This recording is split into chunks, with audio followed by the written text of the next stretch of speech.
Cuando sufre mi pecho que late tan por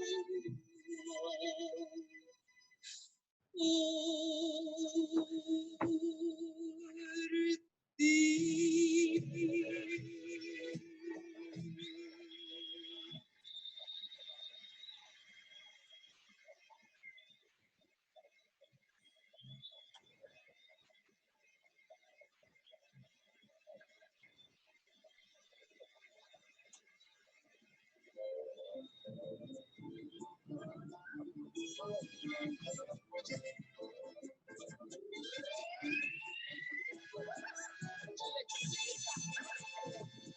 Ya no me cantes cigarra, que acabe tu sonsonete, que tu canto aquí en el alma, como un puñal se me mete, sabiendo que cuando cantas,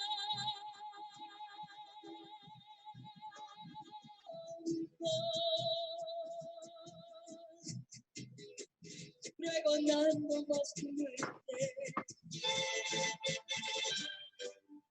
Marinero, marinero,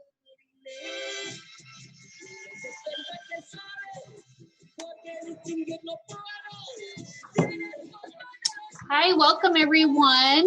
We're just getting settled in. We're going to actually kick off officially at 12:05, just to give people time to get logged into the Zoom, as well as to give us a few minutes to take a breather and listen to some amazing music by Linda Ronstadt.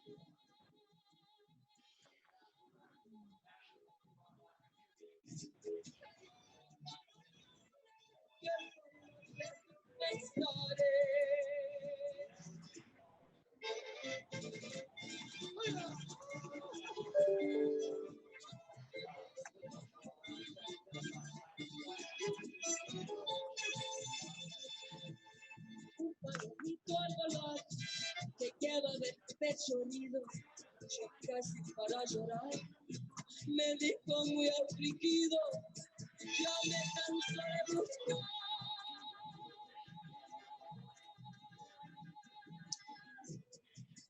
Hi, welcome everyone. If you're just joining, we are just getting settled in. We're going to officially kick off our meeting at 12:05.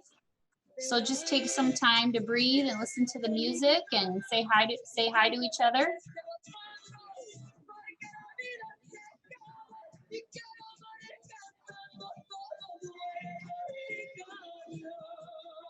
I want to share only the document so it's easier to read. Okay, yes. Perfect. You all can see that, right? Yes. Awesome. Trying to here make it a little bigger for y'all to see. Yes. Okay, cool. All right. So first of all,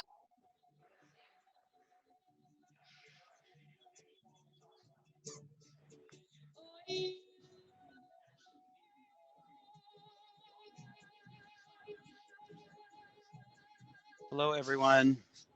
Hi, welcome. Welcome. We are just listening to some awesome music. We're going to give people just a few more minutes to call in. We're going to start promptly at 12:05.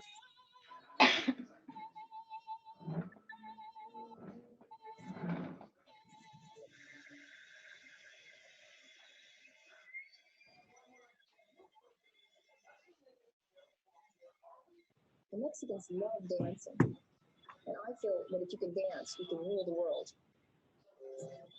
La Bamba has come to be known in this country as a wonderful rock and roll song, but it was originally a courtship dance from Veracruz.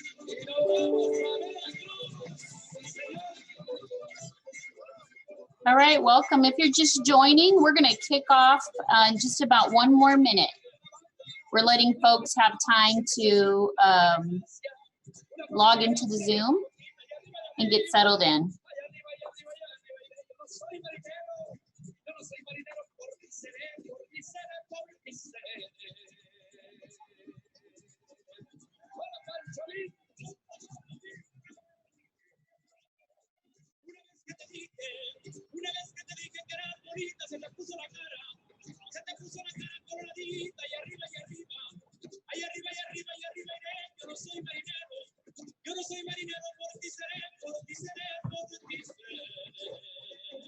All right, welcome everyone, bienvenidos. We are so happy that you're here today to help us kick off our Latino Cultural Center meetings for 2021. Although I don't want to pause the music, but you'll probably be able to hear me better. My name is Tracy Colunga. I'm the Chief Innovation Officer here in the city of Long Beach.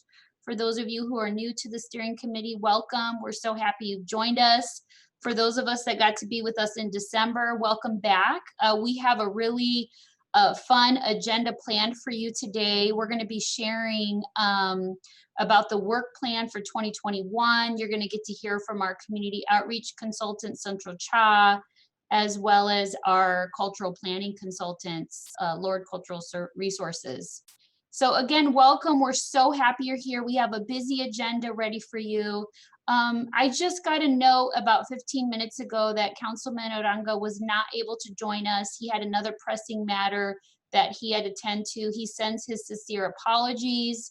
Of course, he has Shane McKeith, who's here as his representative.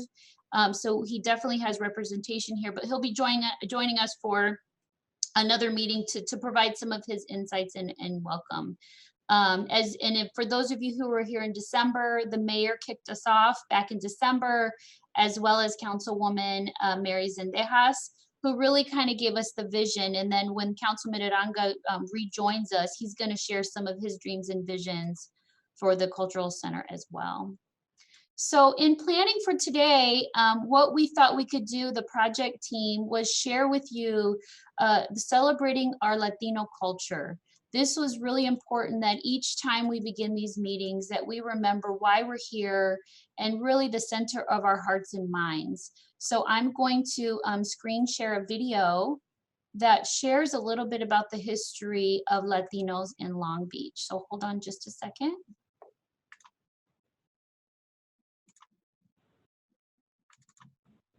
All right.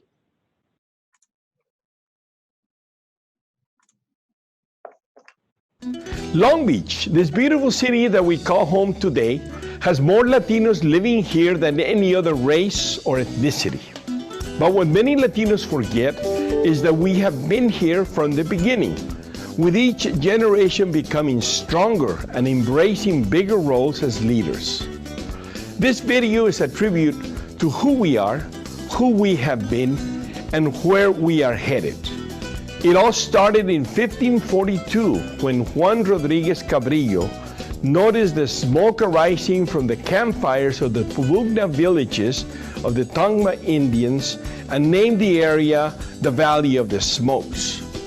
Life continued pretty much as it was until 1874, when José Manuel Nieto was awarded a huge land grant from the Spanish governor of Alta California. Over the years, the land was divided and divided again through subsequent marriages, creating what we still know today as Rancho Los Alamitos and Rancho Los Cerritos. People who came from Mexico developed their very own small communities in Long Beach. Some worked at the ranchos and others started their own little businesses on Pacific Coast Highway and Pacific Avenue. The community gathered around a mission church called Our Lady of Guadalupe. My parents were very active there, with my mother translating and my dad doing whatever was needed to help others.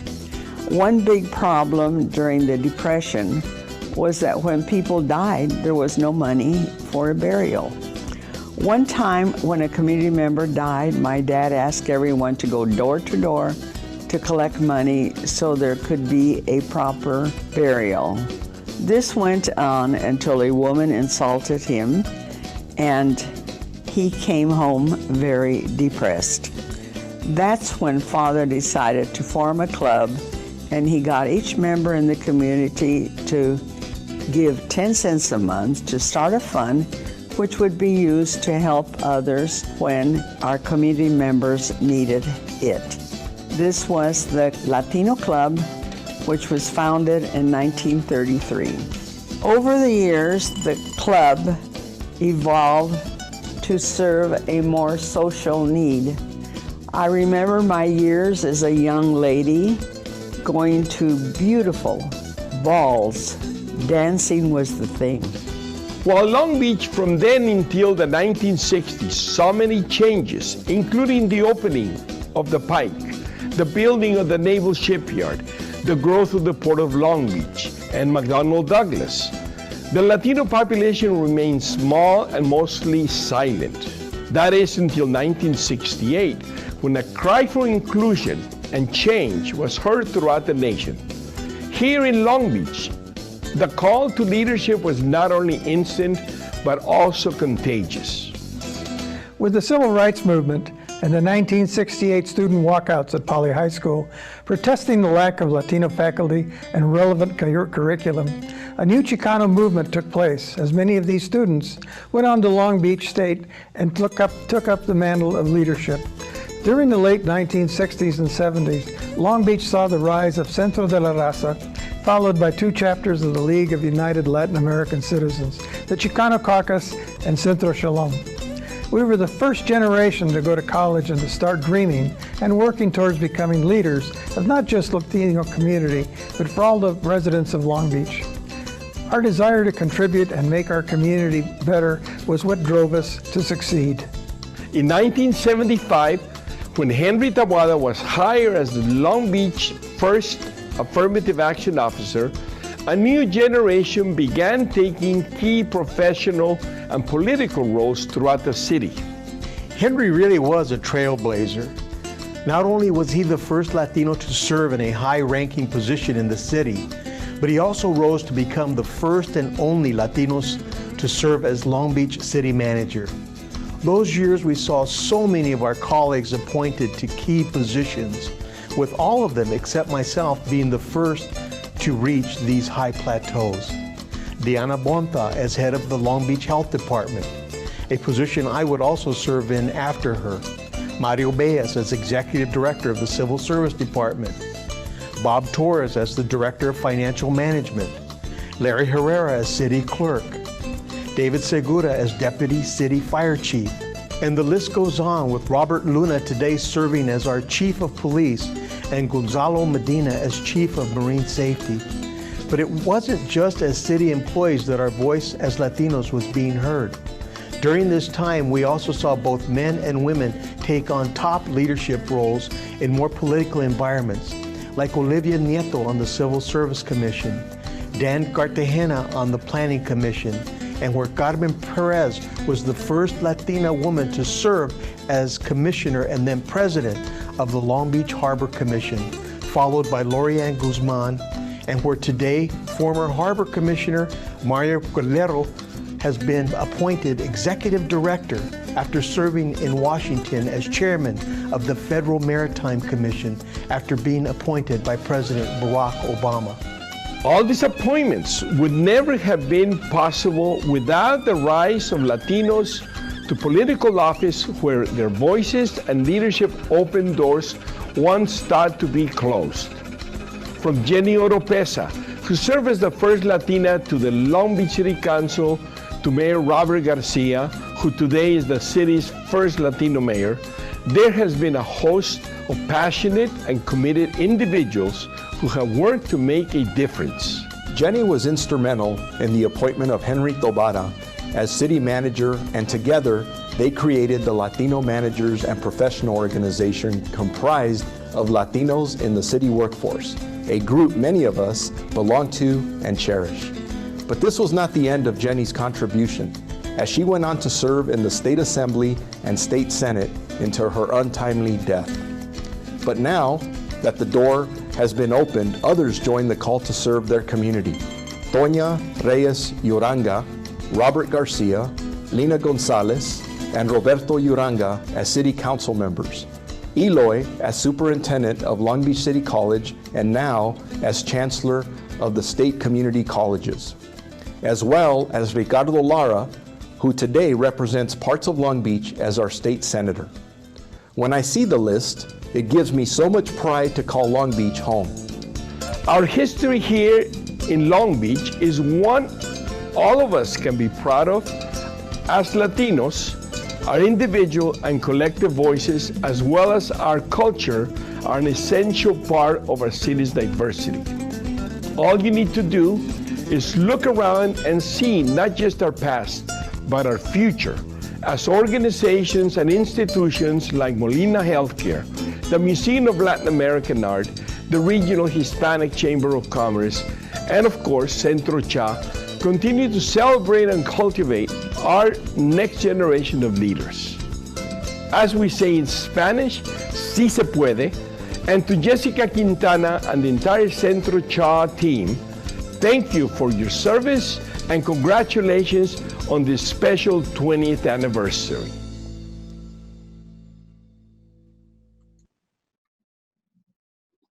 Wow, what an amazing video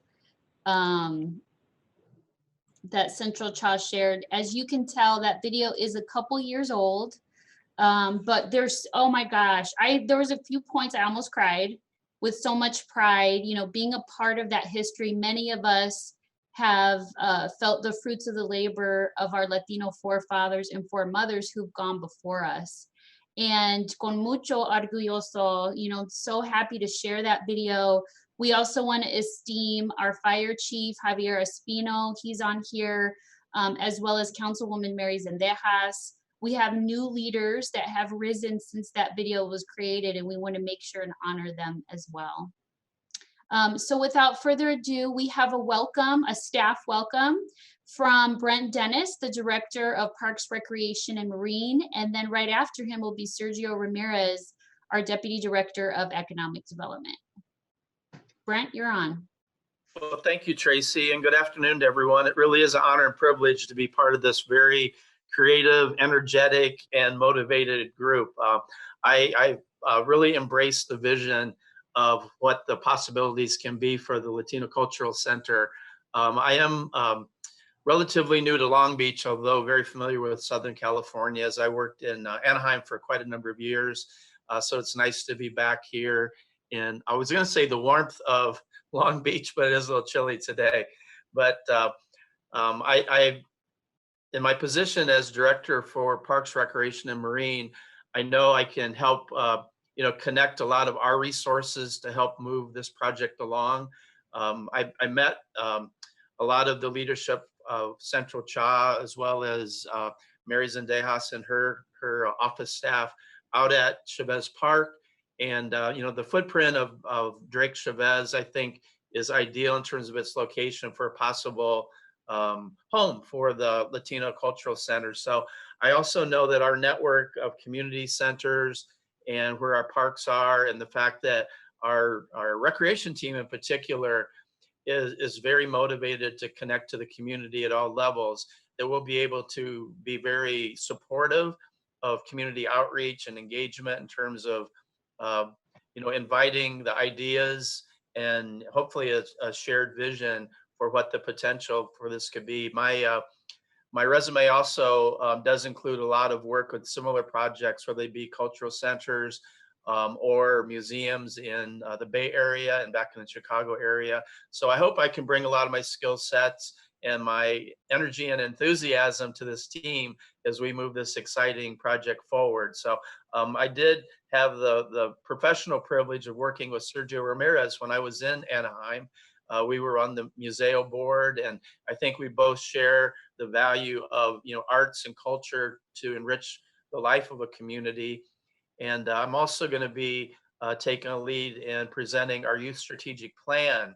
And that's one thing I loved about the video we just saw, is how important this next generation is to the future of Long Beach in terms of developing leadership and people who respect history, but also look forward to an exciting and vibrant future. So with that, I'll turn this over to my colleague, Sergio. And thank you, Tracy.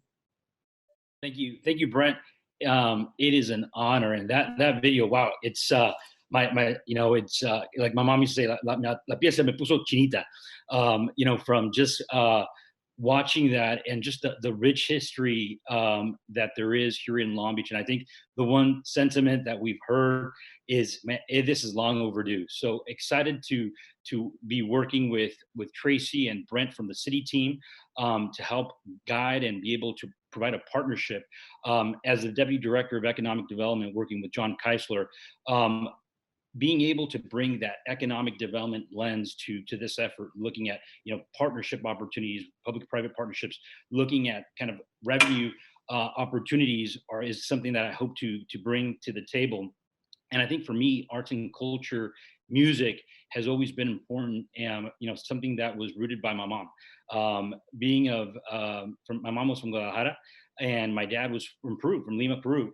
And in the house, there was always music. There was always the culture. My parents always, the foundation that they provided, they always said, you know, we're American, but we don't forget where we came from.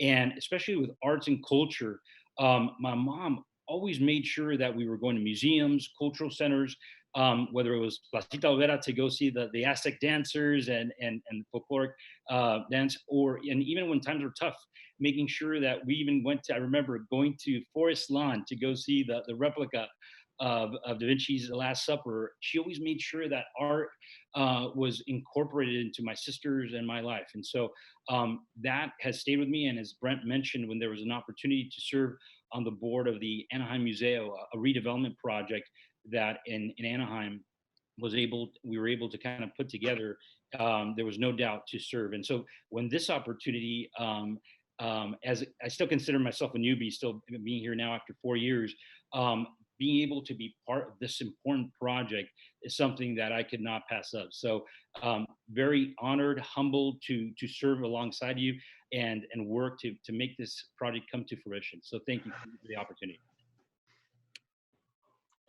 Great, thank you. Thank you, Brent. Thank you, Sergio. And we have our esteemed Councilwoman Mary Zendejas here.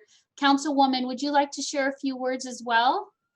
Thank you, Tracy. I just want to say hi to everyone and how excited I am to see so many wonderful faces, so many friends on this call today.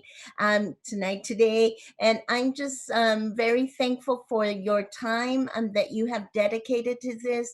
And the community, the Latino community, is going to be forever grateful for all the hard work that you are all putting into it today. So I'm so excited to be part of this.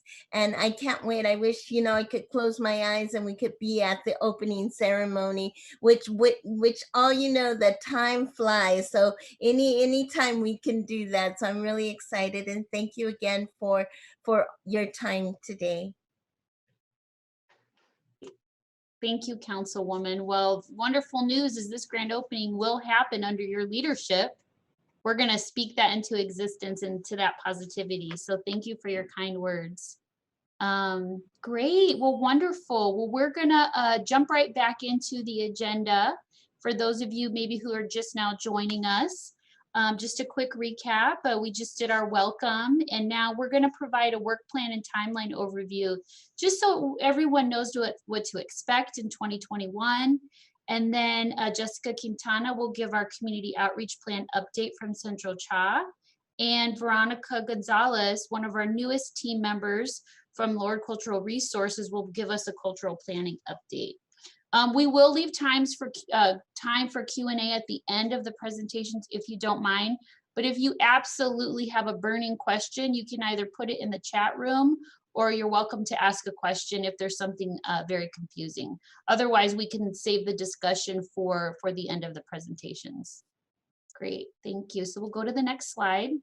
So just a quick recap, in December, we shared this briefly, the advisory board and steering committee roles and responsibilities. So we're asking all of our advisory board members and steering committee members to follow these 6 guidelines, if you will. Number 1, to play an active role in the visioning process. So we want to hear from you. We have some community engagement and visioning work ahead of us where we're gonna want and need your input. to participate in additional special meetings and public events. There'll be focus groups and community forums. You're welcome to come and give opening comments, as well as participate as members. You all also may be interviewed as subject matter experts during the interview process. Number 3, you're going to be receiving updates from Central Cha, our community engagement consultant, and Lord Cultural Resources, the planning consultant. And so during these meetings, we're going to ask that you be engaged, that you put your phones to the side. I know we all have to check email and text messages, but to the best of your ability to really pay attention during these presentations, because we're going to be giving you a lot of information about business planning, what the community is telling us for the visioning process. We're going to be looking at case studies. So in a way, this last Tuesday of every month is going to be our classroom, where we're going to be learning a lot of information about how to build this Latino Cultural Center. We're going to gather input from community members and stakeholders to share here at the committee meeting. So we are going to ask that you send out those meeting notifications for the focus groups. You're going to be hearing from Jessica momentarily. We're going to ask you to share on your social media platforms the surveys and other information about the Latino Cultural Center. We really see you as our ambassadors. Number 5, we're going to ask you to collaborate with other committee members to generate a community-centered vision. So you may be meeting offline and talking with each other about your vision for the center. Also bring those shared ideas to this space as we do more of an engagement. We're going to be doing some breakout sessions and other things in the months ahead. Bring those visions and dreams to this meeting. And last but not least, as I mentioned a moment ago, we see you as our ambassadors to promote community engagement and really the overall development of the Latino cultural community visioning process. Again, sharing with your friends and family the excitement about what we're planning, sharing on social media, sharing with your parents or grandparents, your tios, your tias. We want to really build this level of excitement about what's happening, but also ask them questions. What would they like to see in the Latino Cultural Center? What are the stories here in Long Beach or otherwise that we want to share as a part of this process in honoring our past? And then what are some of the things we want to look to the future?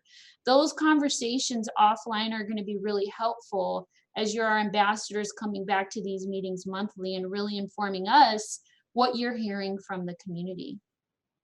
We can go on to the next slide. So this slide is a representation. Last month, we asked everyone to share in one word, what are you excited about for the Latino Cultural Center? And we took really good notes. Actually, Allison, our project manager, took really good notes. And this is what we heard from you. Meaningful, history, legacy, inspire, pride, community. The larger the word, that means the more oftentimes people said those specific words. We're going to be sharing these slides both online and with all of you, so you're going to get to have these as well. But this is our first iteration of starting the visioning process for our Latino Cultural Center. Next slide, please. So just as another recap, we do have a project team. And this is made up of our city team, Central Cha, Lord Cultural Resources, and the Museum of Latin American Art. We're working together. We're meeting every month, once or twice a month, really to plan the engagement for these meetings together, but also to continue to move the work forward. Our city team is made up of the Office of the City Manager, here, the Innovation Team, members, our Economic Development Department, as well as Parks, Recreation, and Marine. Central Cha is leading our community engagement, including focus groups, interviews, and surveys, which you'll hear more details in just a moment. Lord Cultural Resources is working on the cultural planning and feasibility study. They've helped develop hundreds of cultural centers around the world, but specifically for Latinos, they've worked on several projects in Mexico City, DF, in Guatemala, Belize, and in New Mexico and other states in the Union. And so you're going to actually be hearing some of the case studies of how they've developed Latino cultural centers, both here in the United States, but also abroad in other Latino countries. And then also our esteemed Cultural Museum Advisor, Museum of Latin American Art, Dr. Ramos, is really here as a guide so that we're connecting the dots around cultural and museum best practices. We can go to the next slide. So again, that was just a quick recap reminder who the project team is. And then now what we're going to do is we're going to go through the work plan with you all. At the end of my PowerPoint, I will take a moment in case there's questions, just to make sure that everyone's clear on the information we're giving you. We really wanted to take some time out today to share with you a year in review, what you can expect in the months ahead. We have a busy schedule plan. We got to roll up our sleeves and get some work done. So in January, this month, we're providing you our work plan update. You're going to receive an update from Central Cha on their community engagement plan, as well as Lord Cultural Resources. In February, Central Cha has lined up some subject matter experts. We're so excited, who are going to share about the history and data about Latinos in Long Beach. That is a meeting you definitely don't want to miss. They're also going to provide an update on the schedule for the focus groups, interviews, and surveys, as well as Lord Cultural Resources will be giving us a brief update. Then in March, we're going to pivot, and this is where we're going to have a very interactive workshop and breakout sessions on Zoom, where we want to conduct a steering committee visioning process. Lord Cultural Resources is going to take us through this engagement, so we can hear from each and every one of you, your dreams and visions for the center. And then as well, Central Cha will provide a quick update on their community engagement work and upcoming focus groups, interviews, and surveys, again, so that you have real-time information about the outreach that they'll be conducting. We can go to the next slide. So then in April, Central Cha will provide another quick update. They'll continue their work. Lord Cultural Resources in April is going to do a case studies workshop. This is where we're going to look at Latino cultural centers around the country and around the world. So based on the visioning session in March and what we hear back from you, they're going to tailor make a case study to look at similar cultural centers around the world that really mirror what our vision is. We're going to look at their business plans, the cost per square foot, the projected number of staff members and their annual budgets, as well as other institutional planning concepts, again, as an educational opportunity for us to make some very wise decisions about our Latino Cultural Center. Again, that's a workshop you're not going to want to miss, because they're going to really front load us with a lot of good information to make decisions moving forward. Then in May, we're going to receive our final presentation about the engagement report and findings. Central Cha is going to give us a recap of all their engagement processes and really distill for us the different components of what the community would like to see in a cultural center. That's going to be a pretty amazing meeting, because we're going to hear directly from the community on what they want in the center and take that into consideration as we build the institutional business plan. Lord will provide an update as well. And then in June or July, you all will be presented with a draft institutional business plan.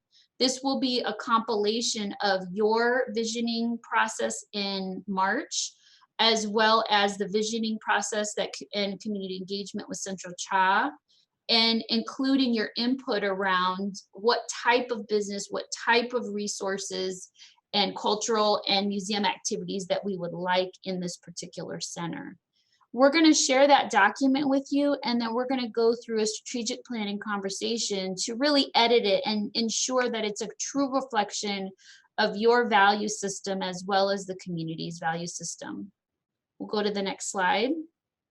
In August, we're going to finalize the Latino Cultural Center business plan to get it to a place where we all feel really good about the plan that we're going to put forward to City Council in September. As a part of Hispanic Heritage Month, we will be presenting the Latino Cultural Center, both the community engagement report presented by Central Cha, as well as the business plan to City Council. And then in October, we get to get out our tequila and celebrate our work, and then begin the next phase of the implementation of the Latino Cultural Center. So I'm going to pause there just for a moment. I know I shared with you a lot of information.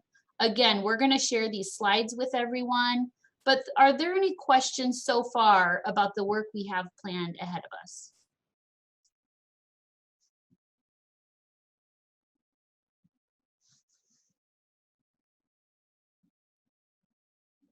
Tracy, I think the microphones aren't working. Oh, okay. Do we have you on mute? No, I'm just kidding. I'm just kidding. Oh, Speaking. we may have accidentally muted everyone, so that's okay. Okay. It's Ron. Yes. I have hi, a question. Ron. Yeah, I just wanted to know, budget-wise, what do we have to operate with at this point in time? That is a great question. We have $50,000, which is $25,000 for Central Cha for their community engagement, $25,000 for Lord Cultural Resources to do the business plan. And then Brent, Sergio, and I this is one of those other duties as assigned. We're so passionate. We'll work evenings and weekends to see this thing happen. So that is the city's contribution, is staff time towards the project. Perfect. Thank you, Ron. That's a great question. Okay, any other questions? And it's so great to see you, Ron, one of our esteemed leaders in the community, and we saw him on the video. We're so happy you're here. All right, any other questions? Okay, as we move on, you may have further questions. Feel free to jot them down, and we'll have some more time in between each presentation to answer any questions that you may have. Great. So Allison, if you could pull up the slides. I think I just have a few more slides, and then we're going to turn it over to Jessica. So our PowerPoint includes a screenshot of our Latino Cultural Center website. Thank you, Central Cha. They shared the renderings for the beautiful mural that's now on 200 Santa Fe. The Sacred as the Sun. It's a mural by artist Jose Loza. And so that's the opening of our website. I emailed that to everyone, but I'll be happy as a follow-up to this email. We'll email you the link again. It's on the IT innovation team's website on the city site. And here we're keeping a record of all the PowerPoints that we're presenting in every meeting. We're also uploading all the Zoom recordings. Really, any information that we share in these meetings, we want that to be made available not only to you all, our steering committee and board members, but also to the general public, that anyone in the community can go online and read about the work that everyone's doing. So feel free to take some time to look at our website. We can go on to the next slide. And last but not least, here is our contact information. Sergio and I are the direct points of contact. You're also welcome to reach out to Brent Dennis, but we're saving him a little time because we've agreed to be, if there's quick things that you have questions about, we're happy to troubleshoot. If it's something more Parks and Rec related, you're welcome to reach out to Brent Dennis, but here's our contact information. Great. Okay, now we're going to pivot and we are going to share the slides for Central Cha. It's my pleasure to turn this over to Jessica Quintana. She's a well-known community leader in our city and really has carried the torch of this work for many years.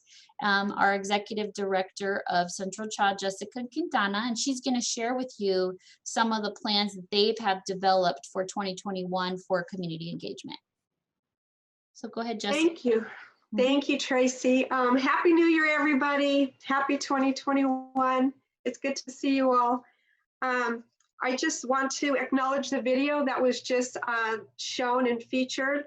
That video was done by Sandra Holden with Media 360, along with some of our Central Cha board members and Armando Vasquez, who's on the call today, Floriza Martinez, who we're going to learn more about because they have the first original Latino club in Long Beach with the Ranchos. And of course, featured Henry Taboada and Ron Arias. This was a video that we all put together for Central Cha's 20th anniversary. But the reason is we wanted to show that video because you'll see since that time, this is over 4 years ago, we have more developed Latino leadership in our community and more community leaders. And so what we wanted to do was really demonstrate, how the Latino community continues to grow and how we need to continue to highlight the leadership and special activities that have been done by these leaders in our community. So we're going to revise that video. We're going to be doing more key informant interviews in our community. So we'll have a refreshed 2021 video for you all to archive in our new cultural center. And our elders say it the best. You can't plan for the future if you don't know what's been done in the past. And so I think that's a key step that a lot of folks miss, that they just want to go straight to the future like nothing has been done in the past.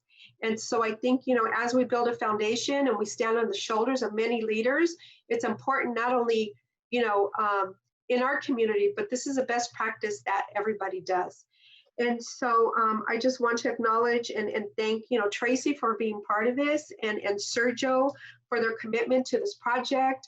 And Brent, thank you so much for your assistance and really recognizing that the Cesar Chavez Park and the Genio Oropesa Center, is one of the central hearts to our community, and understanding that that's going to be critical to having this project be successful. And so it's going to take that public-private partnership of all of us working together to make this happen. So without further ado, what I'd like to do is go forward, and this is just a draft scope. So this is not set in stone. What we wanted to do is present this to the advisory group today to get some feedback. This is an outline that was done by myself and Megan, who's also going to tag team with me on this presentation. And I also just want to acknowledge really quickly, I have a board member who's our board chair. Mario Gonzalez has also joined us today. I know he wasn't with us at the last meeting. He was in Mexico somewhere, being on vacation, him and Sergio. But Mario, I know you're on. Thank you so much for being here today. And also, I'd like to acknowledge Chief Espino, who will definitely be featured in our next video. So the scope of work overview for Centro Cha. I know you already heard, about the amazing work Centro Cha does, so I won't go through that. But just really, what we've been charged to do under the scope of work is to develop and implement an equity-based and culturally competent community outreach and engagement plan.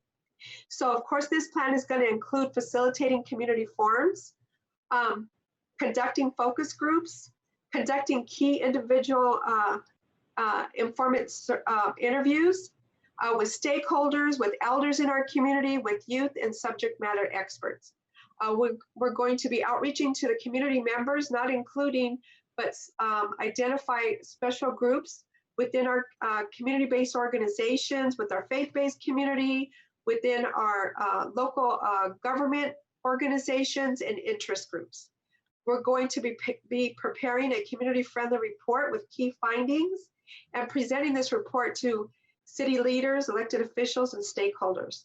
Of course, this will be presented at City Council, at our Unified School District Board meeting, and other different leadership groups that have decision-making within this initiative. Can we go to the next slide? So when we're developing the strategies for engaging our communities, and so if you see, the video was created in 2017. In 2017, we also hosted the first Latino Urbanism Conference at the Museum of Latin Art. This was in partnership with Rando Hernandez, with Ann Sewell from the California Community Foundation, and with James Rojas, who's a urban planner and community activist and artist, who you're going to hear more about because he's going to be on this project as well too. But during that time, we met in September at the museum to really talk about Latino urbanism and how that was not reflected in our city. So if you can imagine, for 4 years, we've been working on this initiative and really advocating and working in partnership with our city and elected officials to move this forward. And so finally, 4 years ago, here we are in 2020 and 2021, having this meaningful conversation and commitments to make it happen.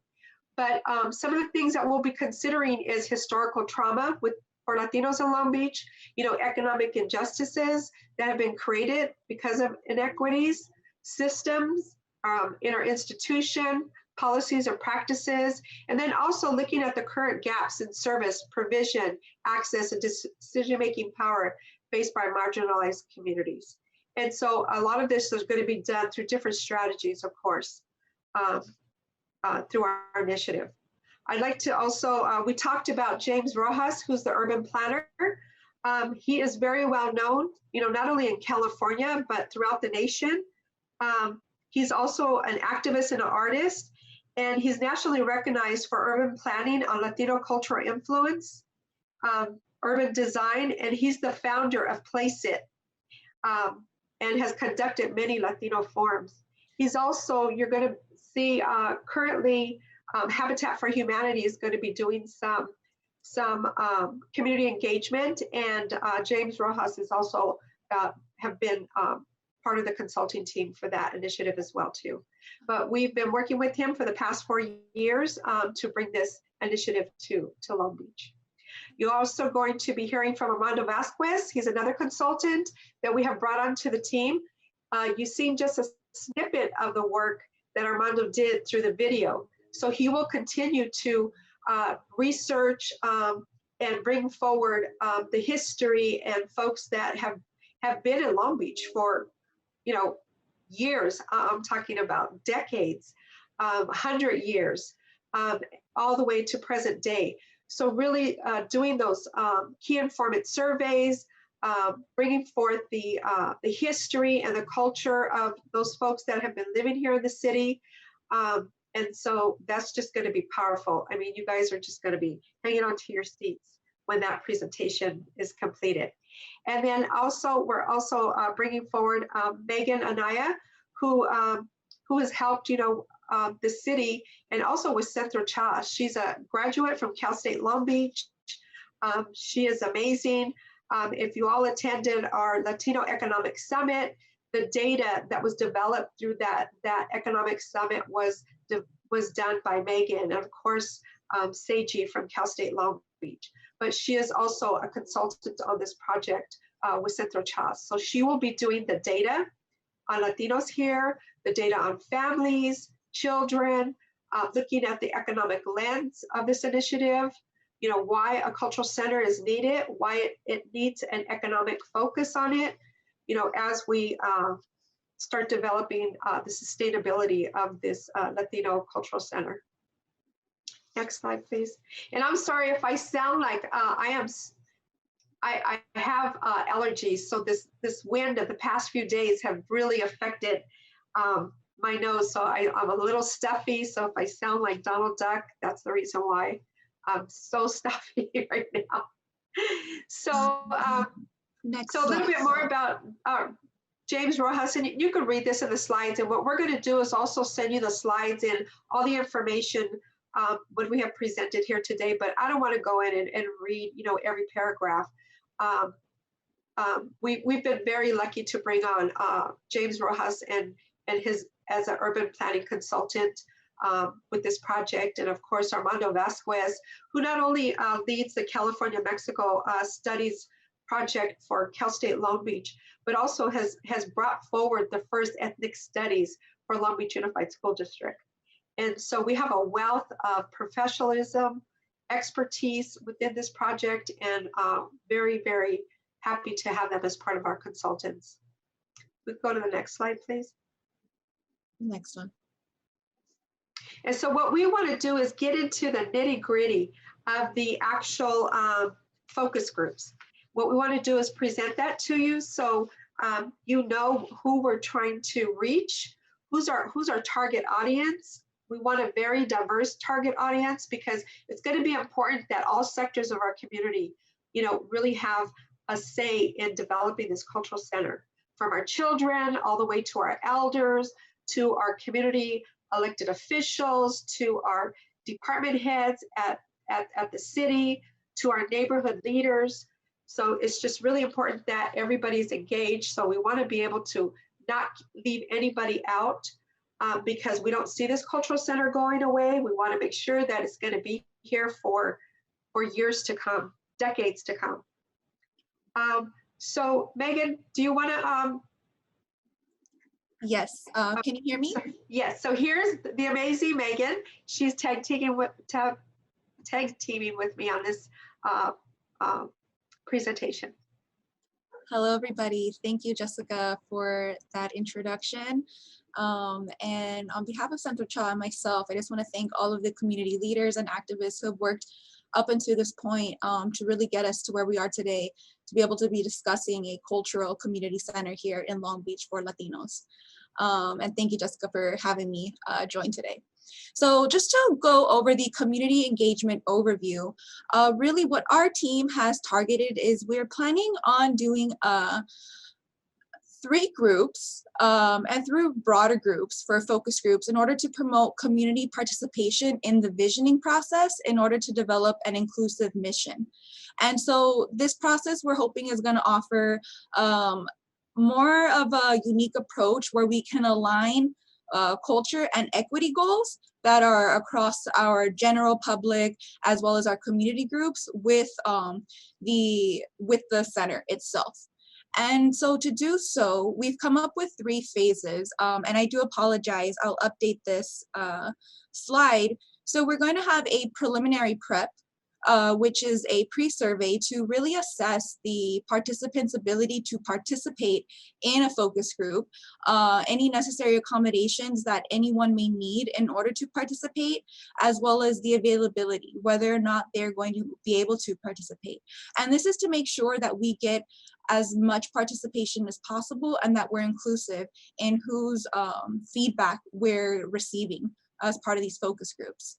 The focus groups themselves, we plan on breaking them up into 3 broader groups, and there will be subcategories within those groups. And this is really in order to get as much focus in the visioning process as we can, and we feel that we can better do this once we break them up into 3 separate categories.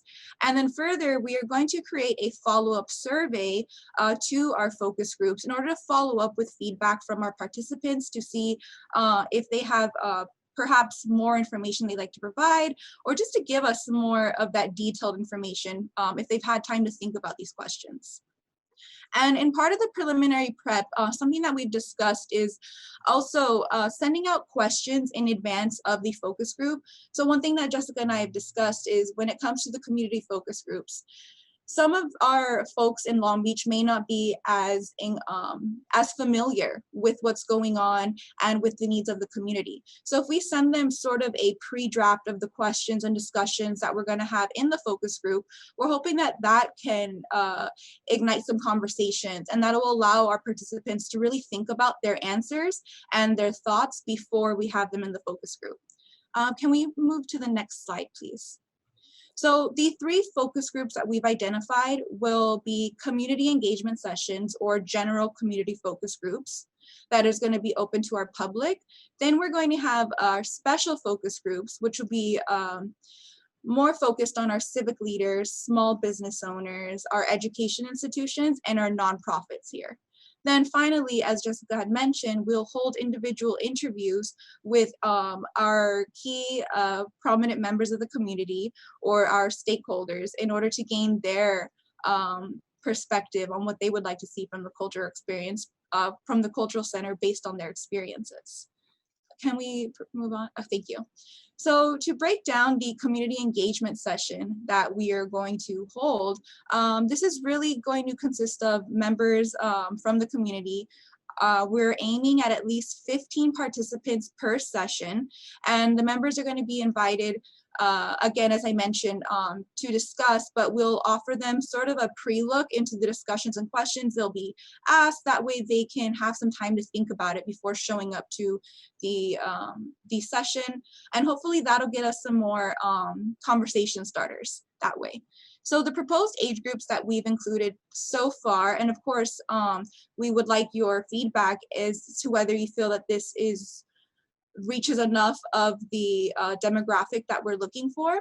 We have youth age 11 to 15. We have young adults age 16 to 24, our seniors 55 plus, as well as our parental groups, which will be any age so long as they have children under the age of 18. And we've identified the group of seniors and parental groups as being held in both English and Spanish. And so across some of these groups that we will hold in the pre-survey, that is another question we do want to gauge, is whether or not we'll need to hold these sessions in English and Spanish, just to make sure that we're accommodating our participants in any way possible. Next slide, please. Perfect. So next will be the focus groups for our civic leaders, small businesses, owners, and our education institutions. And really here, it's we've identified 4 main categories. First would be our Long Beach City departments. Then we have our educational institutions. We also have our nonprofits and our community leaders, or our community organizations. And then we have our Latino small businesses.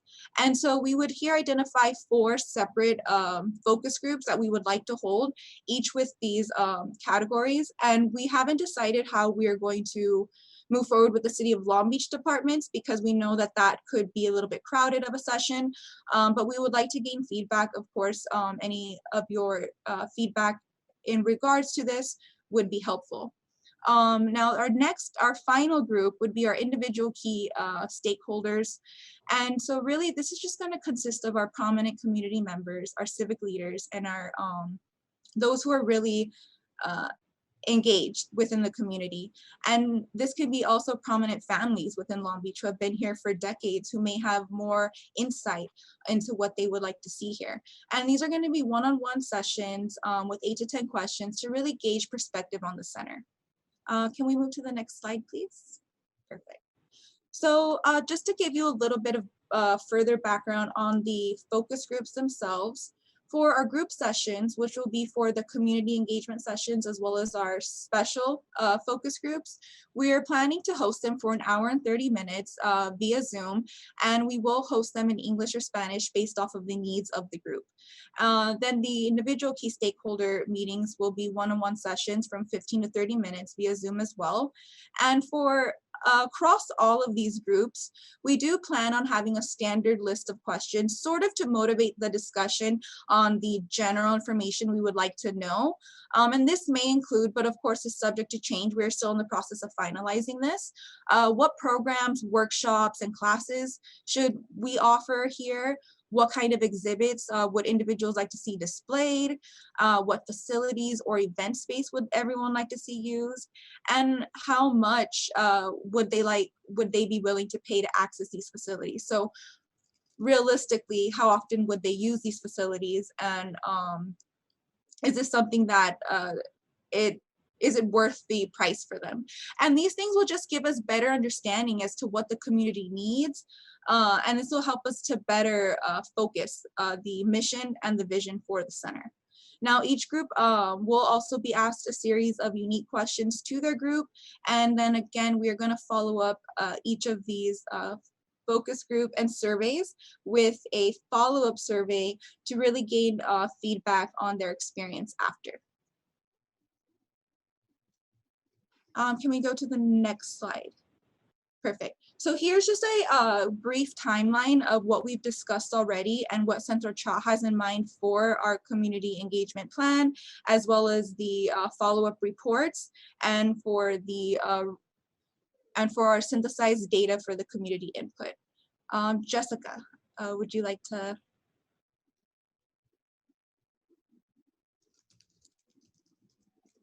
Jump in. Ah, you're muted.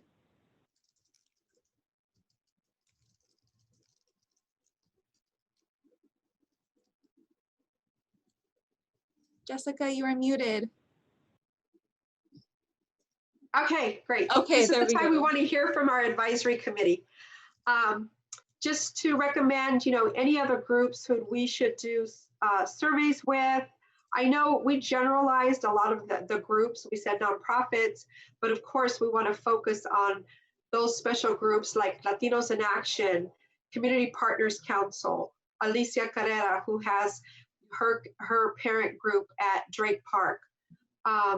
So, you know, there's neighborhood associations that we're going to be including, the arts community as well.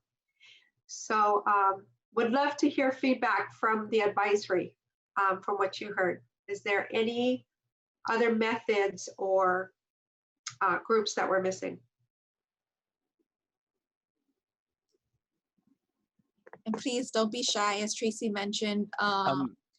Hey, Megan. Hey, Jessica. I just added the comment in the chat, but I noticed that there was a large age gap that was left out between the ages of 25 and 54.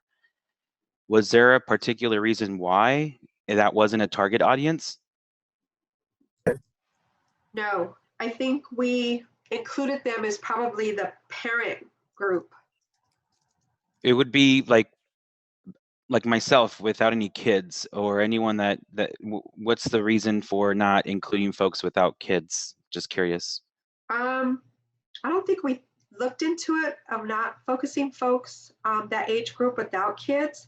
I think it was just an age group that we just didn't include.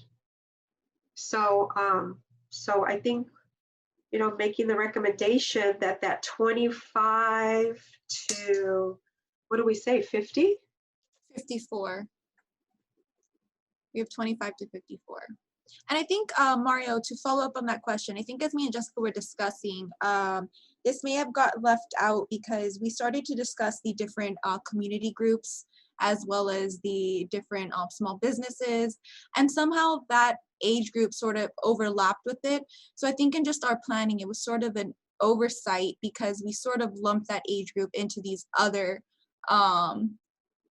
community groups that we have. But realistically, we may have members of the community that aren't engaged with these groups. So it is important that we reach them as well. So that's absolutely. And I think what we were doing was identifying users of the center. Yes. So we were going by youth. We were, you know, focused on parents. We were looking at the small businesses and their relationship with the center. So, you know, this is good, Mario, and this is why you need to be on this conference call today, because what we don't want is we want the thinkers here, right, to help us. And so that 25 to 54 is a user group, you know, that there will be users of this Latino Cultural Center and contributors. And I guess maybe then it might be appropriate to like distinguish between like people under the age of 18 versus everyone over than 18. I think you can categorize them by, I guess, youth and maybe more of a younger age, and then sort of a broad, instead of focusing on ages, it's more on like just, you know, various types of groups, I guess. I don't know, I guess to be able to kind of capture everyone and not necessarily focus on ages.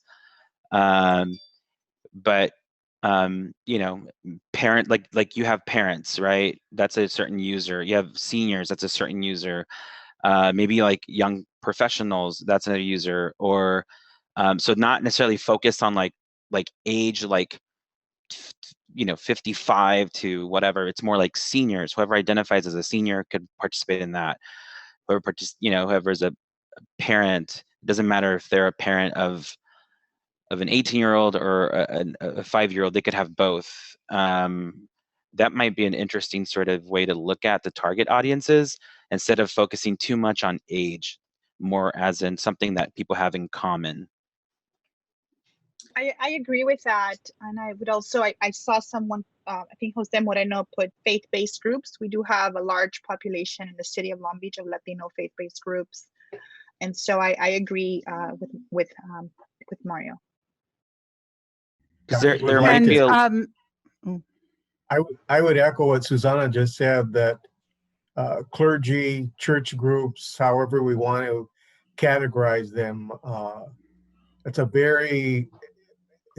a growing group. I mean, you see a lot of small Spanish-speaking churches in the community, and it would be good if we could include some of them. I'm not sure we can gather all of them, but some.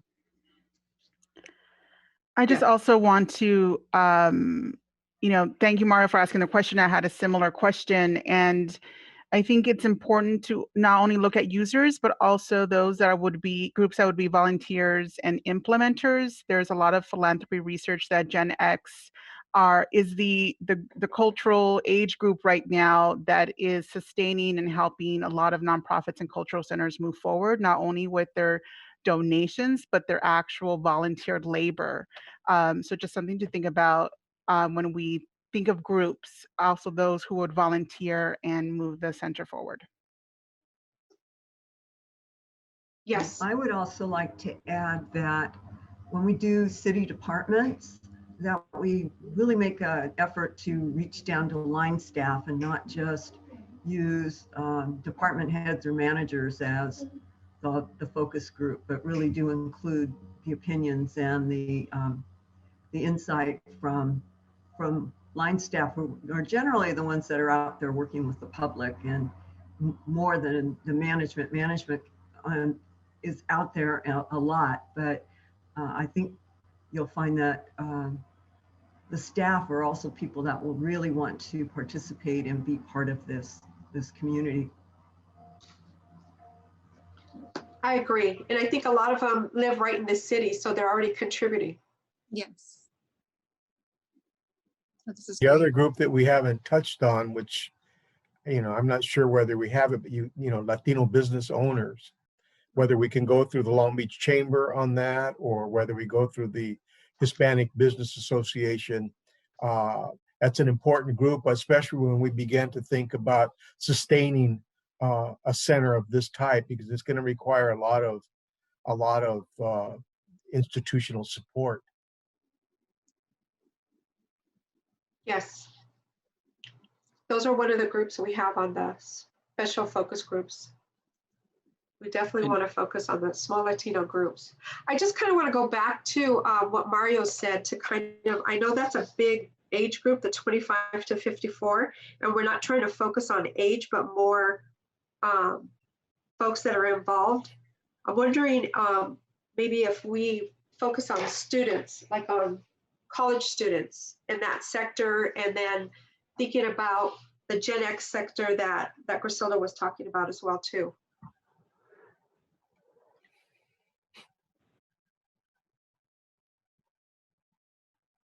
What do you think, Mario? Do you think that would? I don't know if that's the solution, but I think that's a more of a better way of looking at it. I would hate to alienate anyone. As you know, like within our community, we have just a very broad spectrum, from like acculturation to just like immigration status. Like, I mean, it's just so diverse, even within our Latino community. Right. I just want us to be mindful of categorizing folks that will alienate someone over another. The other thing, because I know this was mentioned before, but this, I'm not sure if we're also thinking how this center could be possibly used by people that live like in Wilmington across the city boundary. This could be even something looked at as something more regional, because there's really a lack of something like this in the Southeast Los Angeles area, which we could potentially get support from the senator, from our assembly folks, because I could see this kind of being more regional than just a Long Beach base. I'm not sure if I don't know if we want to get into that discussion now, but because we're focused on the groups. But I think, Jessica, we could probably have more of a smaller discussion in between to kind of identify some of these groups, and come back to the larger group, or maybe an email back to the group on some of the folks who would identify. That might be a good strategy to move forward. Yes, and thank you for that, because definitely it's going to be hosted in Long Beach, and the center its roots will be here. But like you say, that there is no other regional project throughout Long Beach, the Harbor Gateway, the surrounding cities. So a lot of our services are focused in that regional area when we're even doing immigration. You know, so immigration, our service area is the Harbor Gateway and surrounding cities all the way to, you know, Hawaiian Gardens, Artesia, Norwalk, Paramount, because they don't have a center or a place like that to go to. But I think that's something that in scope that we have, you know, we need to think about, you know, being a regional cultural center, but, you know, hosted in Long Beach. So us as the grassroots folks putting this together, I think, you know, creating the foundation and then having the capacity to be able to, you know, host those different events and inviting other people around the region to come. And I see it happening because we use the Cesar Chavez Park a lot for regional activities. When we host our citizenship workshops, when we do this, the Cesar Chavez Fiesta, we get like close to like over 600 people there.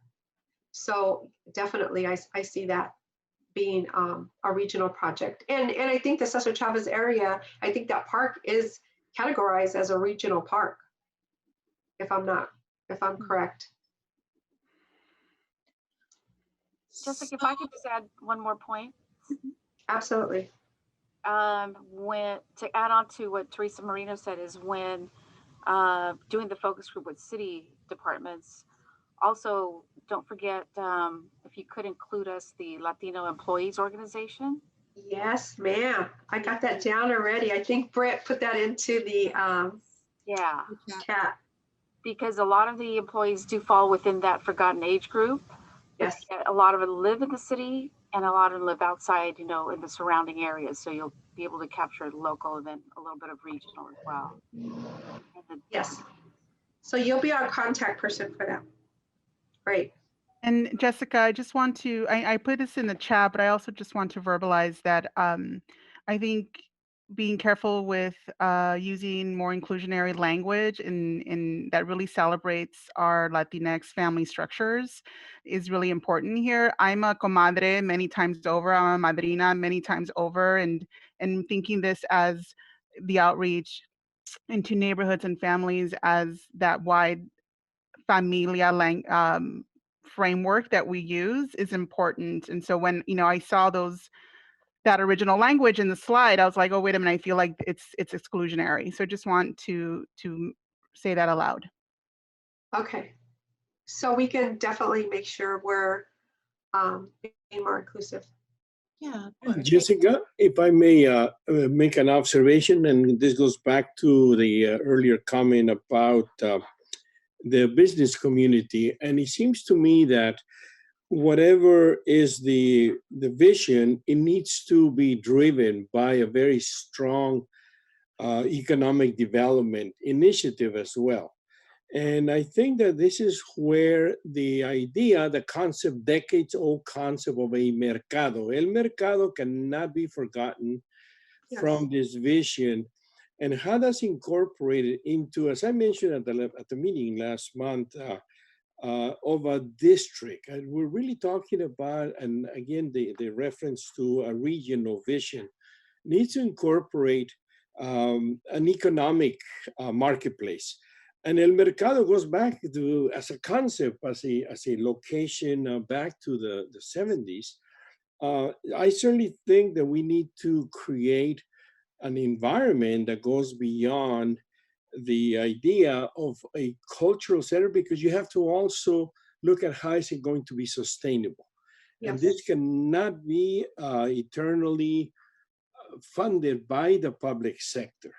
So I really think that we need to focus on that, and maybe not today, but in terms of not allowing for this opportunity to be connected to a district, an economic district, a cultural arts district, and of course, how this all comes together in a critical regional point of Long Beach, and that's probably in the downtown area, around Cesar Chavez Park, around the Oropesa Center, because that's also historically where we have had the impact of communities that have been there throughout the last almost 100 years in downtown Long Beach. Many people do not remember because they were not around when that whole area where the park is at, where the Cesar Chavez School is at, was a barrio. And as a matter of fact, I think Jessica Quintana grew up in that neighborhood. Yes, So I did. I think that that's the historical part, as well as connecting it to a magnet, an economic magnet, as we can see in the very successful legacy of the Plaza Mexico in Linwood. I think that needs to be incorporated beyond just surveying or inviting small business owners to participate in focus groups. We need to look at how this district concept could be created.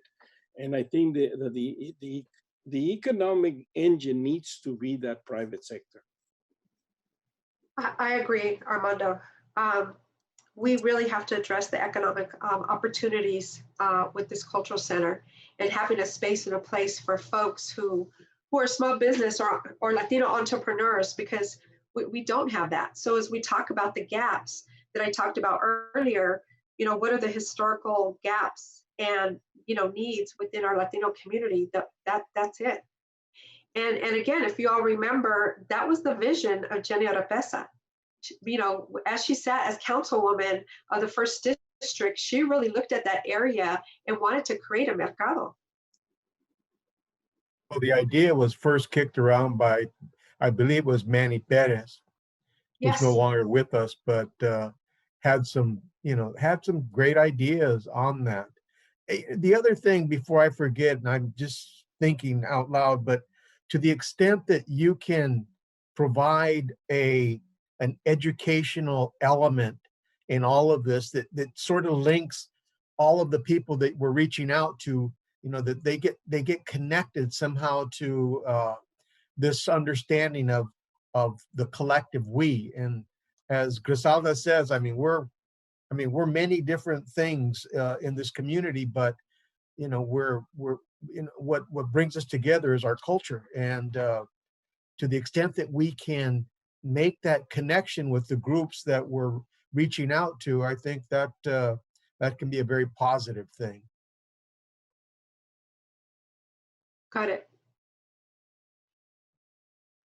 I have a question about the report business plan that Lord Cultural Resources would provide. Being that it's come up in our conversation, will cultural centers that have been founded on the idea of mercados and community economies be part of this report? There's examples in Portland, there's examples in Los Angeles, like La Paloma was a sort of, incubator. There's examples in Chicago, in San Francisco, in El Paso. Like there are several cultural center slash economic incubators. Will that be part of the report, or can it be?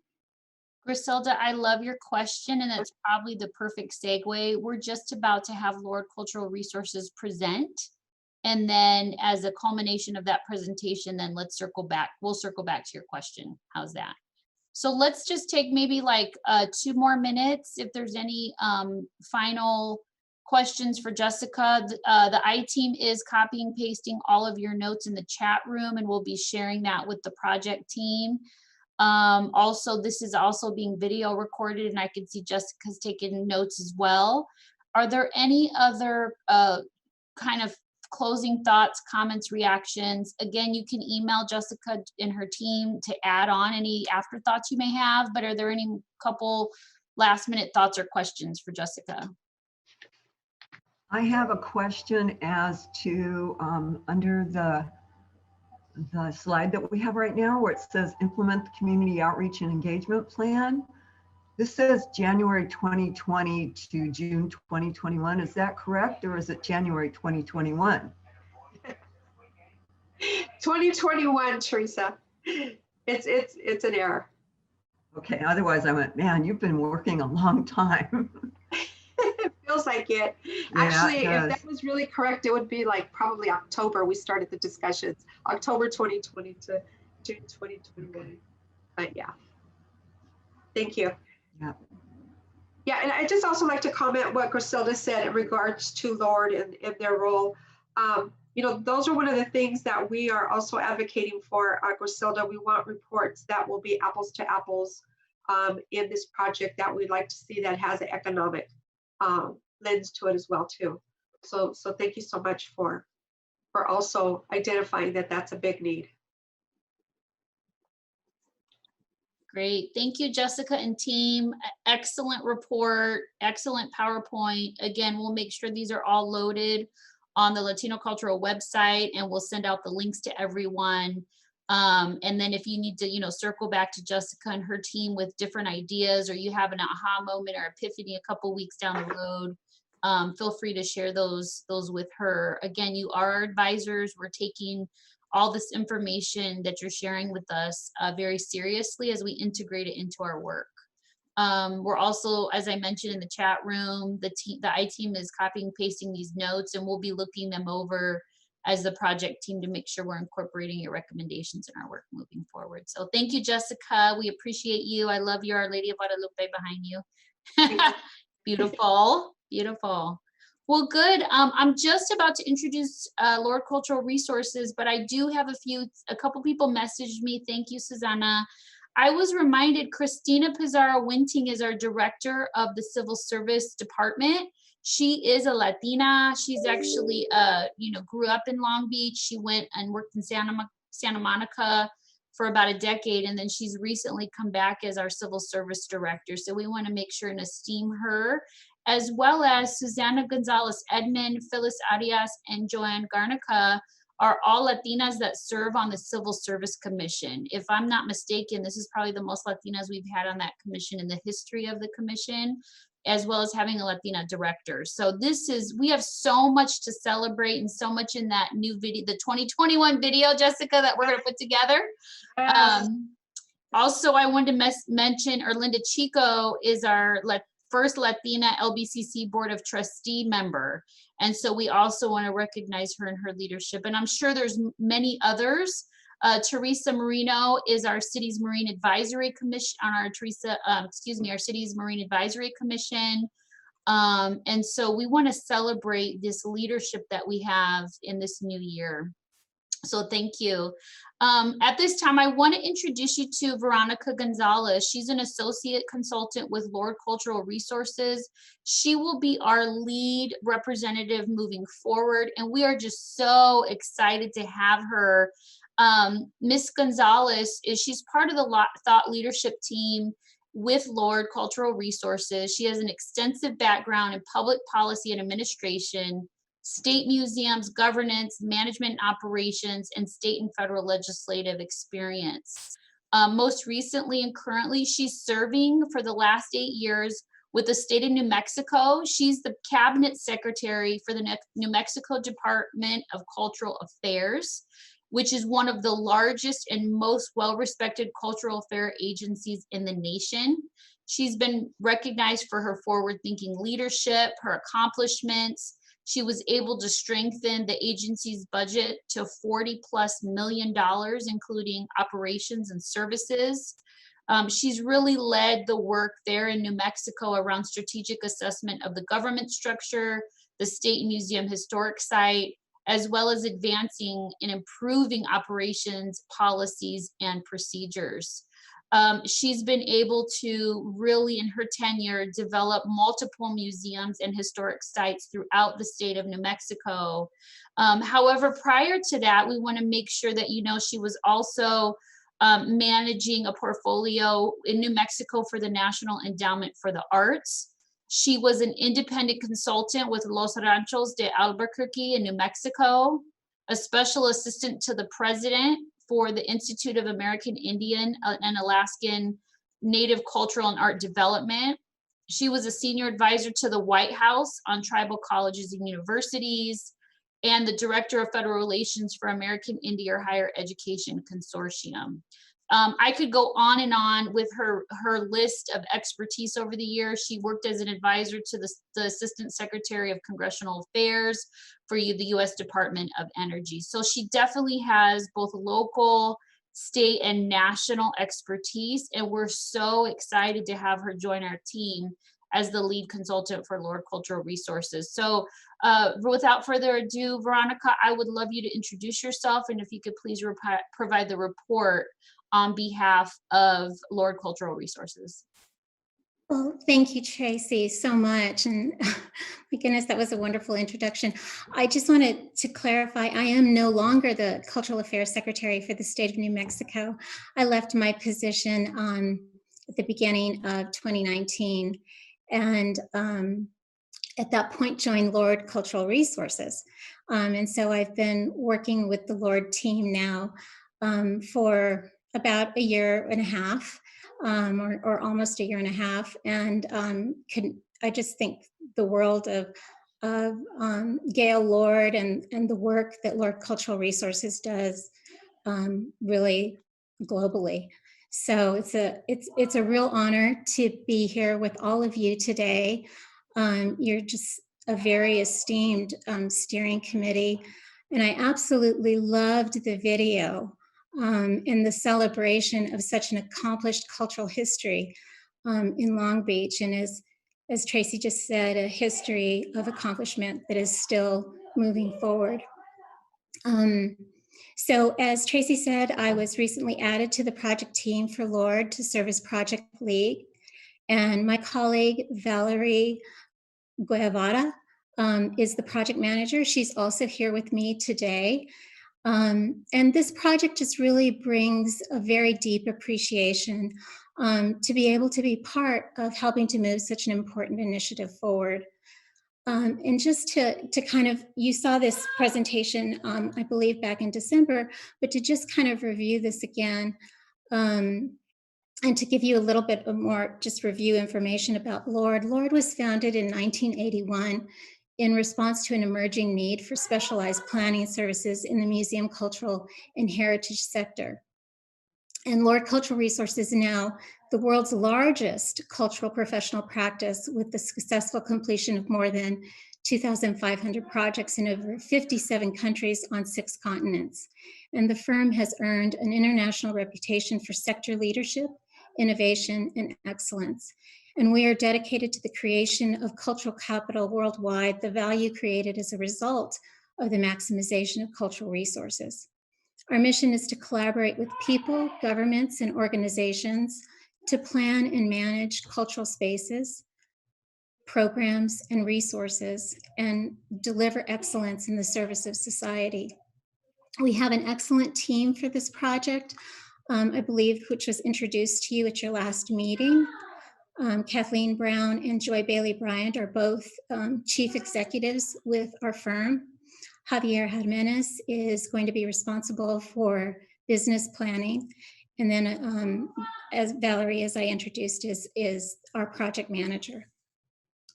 So just to kind of review kind of the phases of our work, we have a 3-phase process. Phase 1 is really the conceptual kind of phase, identifying the needs and doing an assessment. And this is where we are going to be conducting the visioning workshop with the steering committee. We're going to be looking at trends, case studies, and phase 1 report. And I will go through each of these phases, but I'm going to come back to phase 1 because I want to give you a little bit more information, since that is coming up as our next kind of work that we'll be doing with you. Phase 2 is the development plan, which is best practice research and market analysis, and to really answer the question that was asked about other institutions that could serve as models. This is where we identify those institutions that we'll be studying, and we will review potential sites with the steering committee and identify 4 models that you would like to see us study in depth, so that we can bring those best practices forward to you for further consideration in, putting together a framework for the development of the Latino Cultural Center. Phase 3 is really the business planning for the project. It will look at the capital cost of the project and the projections, the order of magnitude of capital cost estimate. It will include operating revenue and expense projections, and then you will receive draft report that you will be able to give us your input on, and then we will produce a final report for you. And that report could be used as leverage for obtaining funding and really pursuing funding opportunities, both in the philanthropic sector, but also in the government as well. So to come back to phase one, and just Tracy really did an excellent overview of the visioning workshop for the steering committee, but just to visit with you a bit more about the visioning workshop. The purpose of the workshop is to provide inspiration and aspiration, and as a result, we'll identify potential types of cultural spaces. The very comprehensive community outreach and engagement that Centro Cha will be conducting will be central and will bring community dreams, desires, and needs, and really that collective vision of the community forward.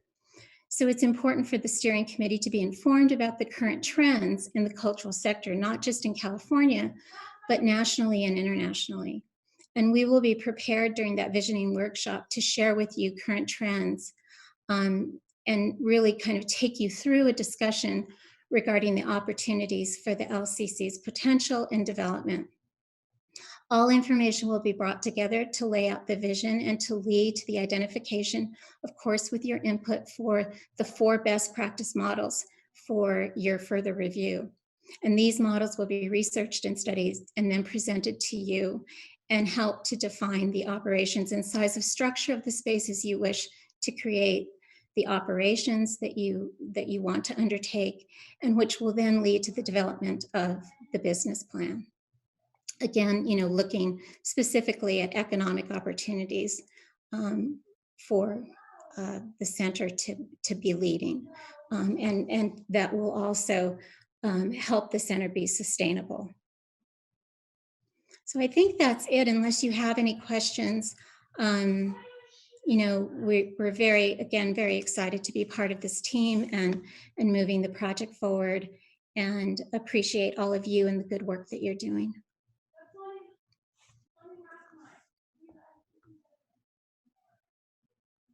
Is there any other questions? Great. Oh, sorry. I think there was a question from Griselda Suarez about the inclusion of, various economic models, micro businesses in some of those newer, gig economy bargaining centers around the country. How can we include that type of analysis in the case studies?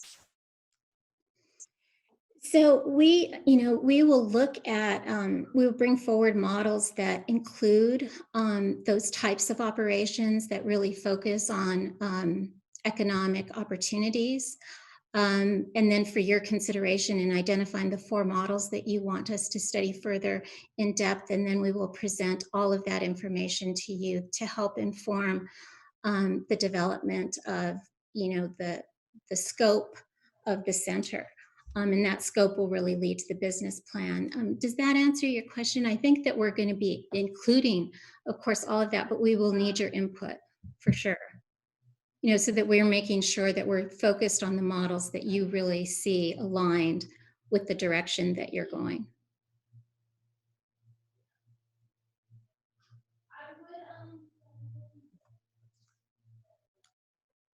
I would love to hear from our advisory steering committee members, their thoughts on that.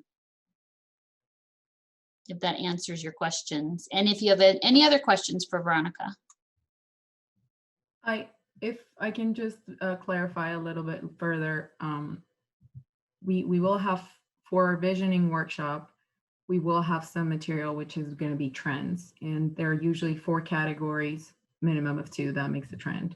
So that's going to be some background information so you guys have an idea, and then we can from there and develop, and that is going to give us kind of the inclination of what you want exactly, and then we will put forward some case studies, and then you will decide on 4 that we will focus on.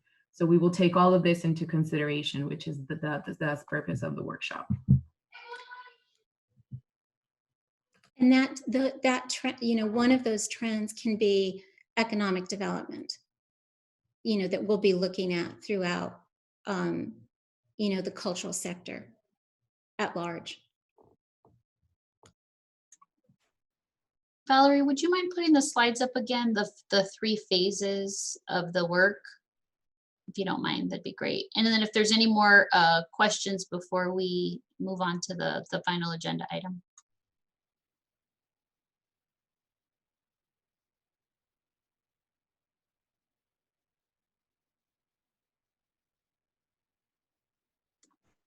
Okay, great.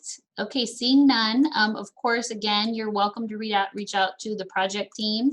If you have other questions, comments, Veronica and Valerie will be on every monthly call, so you'll get to interact with them and continue this conversation. So thank you, Veronica. Welcome aboard. We look forward to working with you. Thank you. I look forward to working with all of you, and again, it's just such an honor to be here. Thank you. Thank you. Wonderful. Well, great. Okay, well, that about wraps up our time together. Before we say goodbye, so we have the plan, you know what's coming in February. We're going to have the history and data of Long Beach, Latinos in Long Beach. That's going to be a really fun and interactive workshop where we're going to learn about our history here in the city, as well as get the next update on the community engagement report. So are there any other outstanding questions? Before we say goodbye, we're going to take a group photo, but I just wanted to check and see if there's any outstanding questions for the project team or anyone on the call. Last kind of thoughts, comments, questions, or concerns.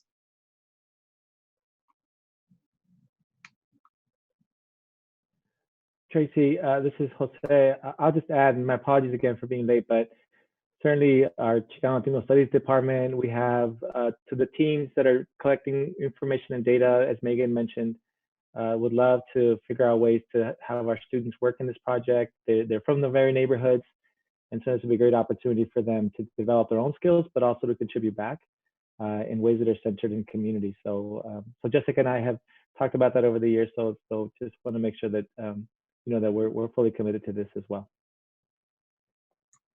Thank you so much for that. We appreciate it. We look forward to working with you, Dr. Moreno. And just Tracy, last minute thing, I just want to say thank you to you, the whole team, Centro Cha, everyone that's on this call. This is an exciting time, and I'm very excited to be a part of this project. So thank you. Awesome. And a shout out to our Councilwoman Mary Sendejas for participating every time. We know that your time is precious, and so we really appreciate you being here with us today. And of course, Tracy, to you, your team, the city staff, and everyone, this is an incredible work. It's very exciting to be part of this, so thank you. Councilwoman, did you want to share any thoughts before we have our photo? I just wanted to say how impressive it is to bring all of these important stakeholders together. Thank you, Tracy. A huge thanks to Centro Cha for their commitment to this community. And I'm just so excited to be part of this. And again, to be working with such an impressive group of Latino leaders in our community. So thank you. Thank you, Councilwoman. We appreciate your leadership. Ruby, I apologize. I'm just going to put you on the spot for 1 second. Chief Luna is on the advisory board, and we all know he's a very busy man. So he's asked Ruby Marin Jordan to be his mainstay. She'll be in here in every meeting, and then he will attend as much as he can. Ruby, if you don't mind just quickly introducing yourself. Hi, I'm Ruby Marin Jordan, as Tracy said. I am the administrator at the police department. I'm heading up the Office of Constitutional Policing. I'm new to Long Beach. I'm new to Long Beach Police Department. I'm very excited because I have a feeling I'm going to learn a lot about Long Beach just joining this group. And I'm excited to lend whatever support and rolling up my sleeves and getting my hands into it just along with everybody else. It'll be really exciting for me, especially since I'm not really, COVID hit, so that limited my traveling throughout Long Beach to get to know the different places, the nooks and crannies, all the restaurants. I'm a foodie, so I'm really suffering but I can't wait to get around and to meet all of you. I'm sure you all have great recommendations, and I'm making my list. So it's nice to meet you all. Great, Ruby. Thank you so much. And just so everyone knows, Ruby worked for the city of New York and did a very similar position for the NYPD. So we are so blessed and lucky to have this strong Latina in this very important position running the Office of Constitutional Policing. So feel free to connect with her. I know she wants to do more community connections and with the neighborhood. So feel free to reach out to Ruby as needed. So thank you, everyone. Okay, we're gonna do a group photo. So if you could put your cameras on, put your lipstick on and your lip gloss and smile really big. This is gonna go on the iTeam social media page. Feel free to grab the photo and repost it on your pages as well. Okay, we're gonna do 2 photos. So let's do the first one. 1, 2, 3. Okay, one more photo. 1, 2, 3. Wonderful. Thank you, everyone. You are beautiful. This has just been such a wonderful opportunity this afternoon. Are there any outstanding question, comments, concerns before we sign off? Great. We appreciate your time and your energy and your vision. We look forward to seeing you in February. Please feel free to reach out to anyone on the project team if you have further questions, comments, and concerns. And we'll be emailing a link to all the PowerPoint slides in the Zoom video within the next week or so. So thank you. Have a wonderful afternoon. Muchísimas gracias from mi corazón. Thank you. Bye, everyone. Bye.